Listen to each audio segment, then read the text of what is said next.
with him. He said, "Perfect. I have fixed his tailwind and some layout issues."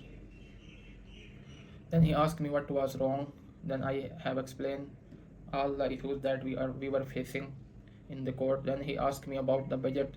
Here you can see that I have fixed his issues without agree upon any budget.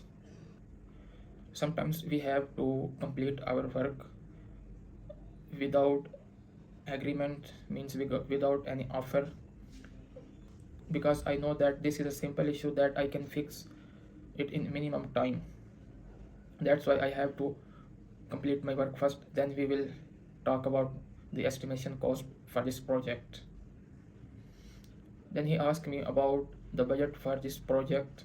Then I share all the details about the project estimation, time, and the cost.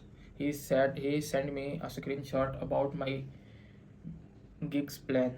He was thinking that this is the only price that I can charge, but I explained that this price is only for the basic task, not for the deployment, because you have to deploy your app on your hosting server.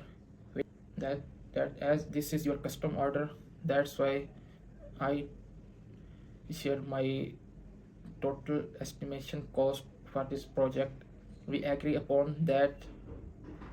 Then I created the offer, he accepted it. Then I did the remaining. Also said that all he said that also update my GitHub repository and send the code file in a zip format to me.